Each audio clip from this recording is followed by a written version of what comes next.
ଆପଣମାନେ କାଳିଦାସଙ୍କ ନାଁ ତ ନିଶ୍ଚୟ ଶୁଣିଥିବେ, ବିଶ୍ୱ ସାହିତ୍ୟର ଜଣେ ମହାନାୟକ।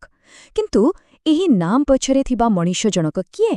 ସେ ଆଜି ବି ଏକ ବଡ଼ ରହସ୍ୟ ହୋଇ ରହିଛନ୍ତି। ଆଉ ଦେଖନ୍ତୁ ଏହି ତୁଳନାକୁ। ସାର୍ ମୋନିୟର ୱିଲିୟମ୍ସ ତାଙ୍କୁ ସିଧାସଳଖ ଭାରତର ଶେକ୍ସପିୟର ବୋଲି କହିଛନ୍ତି। ଏଥିରୁ ହିଁ ଆପଣ ଅନ୍ଦାଜ କରିପାରୁଥିବେ ଯେ ସାହିତ୍ୟରେ ତାଙ୍କର ସ୍ଥାନ କେତେ ଉପରେ ଥିଲା। ତେବେ ପ୍ରଶ୍ନ ଉଠୁଛି, ଏତେ ମହାନ କୃତିଗୁଡ଼ିକ ଯିଏ ରଚନା କଲେ, ସେହି ବ୍ୟକ୍ତିଜନକ ପ୍ରକୃତରେ କିଏ ଥିଲେ? ଚାଲନ୍ତୁ ଆମେ ମିଶିକି ଏହି ଐତିହାସିକ ରହସ୍ୟର ପର୍ଦ୍ଦାଫାଶ କରିବାକୁ ଚେଷ୍ଟା କରିବା। କାରଣ ସତ କହିବାକୁ ଗଲେ ତାଙ୍କ ଜୀବନ ବିଷୟରେ ଆମ ପାଖରେ ପ୍ରାୟ କୌଣସି ଠୋସ୍ ତଥ୍ୟ ନାହିଁ। ତ ଆମର ଏହି ଅନୁସନ୍ଧାନର ପ୍ରଥମ ଭାଗରେ ଆମକୁ ଗୋଇନ୍ଦାଙ୍କ ଭଳି କାମ କରିବାକୁ ପଡ଼ିବ। ବିଦ୍ୱାନମାନେ କେମିତି କେବଳ ତାଙ୍କ ନିଜ ଲେଖା ଭିତରୁ ହିଁ ତାଙ୍କ ଜୀବନର ସୂତ୍ର ଖୋଜି ବାହାର କରିଛନ୍ତି, ଚାଲନ୍ତୁ ସେଇଠୁ ଆରମ୍ଭ କରିବା। ଆଉ ସବୁଠୁ ବଡ଼ ରହସ୍ୟଟା କ'ଣ ଜାଣନ୍ତି? ତାଙ୍କର ଜନ୍ମସ୍ଥାନ। ସେ ପ୍ରକୃତରେ କେଉଁଠିକାର ଥିଲେ? ଏହାକୁ ନେଇ ଆଜି ବି ବିତର୍କ ଲାଗି ରହିଛି। କୌଣସି ପକ୍କା ପ୍ରମାଣ ନାହିଁ। କେବଳ ତାଙ୍କ ଲେଖାକୁ ପଢ଼ି ଲୋକେ ଅଲଗା ଅଲଗା ଅନୁମାନ କରନ୍ତି। ଏଇଠି ଦେଖନ୍ତୁ ଦୁଇଟା ମୁଖ୍ୟ ମତ। ଗୋଟିଏ ପଟେ ଅଛି ଉଜ୍ଜୟିନୀ। କୁହାଯାଏ ଯେ ତାଙ୍କର କାବ୍ୟ ମେଘଦୂତରେ ସେ ଉଜ୍ଜୟିନୀର ଯେଉଁଭଳି ଆନ୍ତରିକ ଆଉ ଜୀବନ୍ତ ବର୍ଣ୍ଣନା କରିଛନ୍ତି, ସେଇଟା କେବଳ ସେହି ସ୍ଥାନର ବାସିନ୍ଦା ହିଁ କରିପାରିବ। ଅନ୍ୟପଟେ କିଛି ବିଦ୍ୱାନ କୁହନ୍ତି ସେ କାଶ୍ମୀରରେ ଥିଲେ, କାହିଁକିନା ତାଙ୍କ ଲେଖାରେ କେଶର ଫୁଲ ଆଉ କସ୍ତୁରୀ ମୃଗ ଭଳି ଜିନିଷର ବର୍ଣ୍ଣନା ମିଳେ, ଯାହାକି ମୁଖ୍ୟତଃ କାଶ୍ମୀରରେ ହିଁ ଦେଖାଯାଏ। ତେବେ କେଉଁଟା ଠିକ୍? ବିତର୍କ ଜାରି ରହିଛି। କଥା କେବଳ ଉଜ୍ଜୟିନୀ କି କାଶ୍ମୀରରେ ସରିନି। ଦେଖନ୍ତୁ, ଉତ୍ତରାଖଣ୍ଡ, ବିହାର, ଏପରିକି ବିଦର୍ଭ ଆଉ ବଙ୍ଗଳା, ଏ ସବୁ ଅଞ୍ଚଳ ବି ଦାବି କରନ୍ତି ଯେ କାଳିଦାସ ଆମର। ଏଥିରୁ ଜଣାପଡ଼ୁଛି ଯେ ତାଙ୍କ ପରିଚୟକୁ ନେଇ କେତେ ବଡ଼ ବିବାଦ ରହିଛି। ଜନ୍ମସ୍ଥାନ ଭଳି ତାଙ୍କ ସମୟକୁ ନେଇ ବି ମତଭେଦ ଅଛି। କିଛି ଲୋକ ତାଙ୍କୁ ରାଜା ବିକ୍ରମାଦିତ୍ୟଙ୍କ ସମୟର, ମାନେ ଖ୍ରୀଷ୍ଟପୂର୍ବ ପ୍ରଥମ ଶତାବ୍ଦୀର ବୋଲି କହନ୍ତି। କିନ୍ତୁ ବର୍ତ୍ତମାନର ଅଧିକାଂଶ ଐତିହାସିକମାନେ ମାନନ୍ତି ଯେ ସେ ଚତୁର୍ଥ କିମ୍ବା ପଞ୍ଚମ ଶତାବ୍ଦୀରେ ଗୁପ୍ତ ସାମ୍ରାଜ୍ୟ ସମୟରେ ଥିଲେ, ରାଜା ଚନ୍ଦ୍ରଗୁପ୍ତ ଦ୍ୱିତୀୟଙ୍କ ରାଜସଭାରେ। ଆଉ ଏହାର କିଛି ପ୍ରମାଣ ବି ଅଛି। ଯେମିତିକି 473 ଖ୍ରୀଷ୍ଟାବ୍ଦର ଗୋଟିଏ ଶିଳାଲେଖାରେ ତାଙ୍କ କାବ୍ୟଶୈଳୀର ନକଲ ଦେଖିବାକୁ ମିଳେ। ଆଉ 634 ଖ୍ରୀଷ୍ଟାବ୍ଦରେ ତ ତାଙ୍କ ନାଁ ସ୍ପଷ୍ଟ ଭାବେ ଉଲ୍ଲେଖ କରାଯାଇଛି। ହଉ, ତାଙ୍କର ବ୍ୟକ୍ତିଗତ ଜୀବନର ରହସ୍ୟ ତ ଲାଗି ରହିବ। କିନ୍ତୁ ଗୋଟିଏ ଜିନିଷ ଅଛି ଯାହା ଉପରେ କୌଣସି ସନ୍ଦେହ ନାହିଁ, ଆଉ ସେଇଟା ହେଉଛି ତାଙ୍କର ଅମର କୃତି।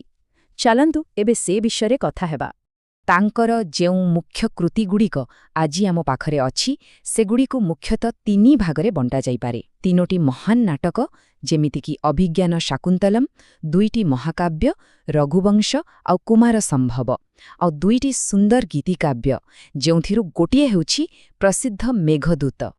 ଆଉ ଜାଣନ୍ତି, ତାଙ୍କର ଏହି ନାଟକ ଅଭିଜ୍ଞାନ ଶାକୁନ୍ତଲମ୍ ଏତେ ପ୍ରଭାବଶାଳୀ ଥିଲା ଯେ ଏହା ଇଂରାଜୀ ଭାଷାରେ ଅନୁବାଦ ହୋଇଥିବା ପ୍ରଥମ କିଛି ସଂସ୍କୃତ ରଚନା ମଧ୍ୟରୁ ଗୋଟିଏ ଥିଲା। ଏହାପରେ ହିଁ ପୂରା ପାଶ୍ଚାତ୍ୟ ଜଗତ ଭାରତୀୟ ସାହିତ୍ୟର ଗଭୀରତାକୁ ବୁଝିବା ଆରମ୍ଭ କଲା। କିନ୍ତୁ ଏଠି ଆଉ ଗୋଟେ ବଡ଼ ପ୍ରଶ୍ନ ଆସୁଛି। ଆମେ ଯେଉଁ କାଳିଦାସଙ୍କ କଥା କହୁଛେ, ସେ କ'ଣ ଜଣେ ହିଁ ବ୍ୟକ୍ତି ଥିଲେ, ନା ଏହି ନାମରେ ଆହୁରି ଅନେକ ଲେଖକ ଥିଲେ?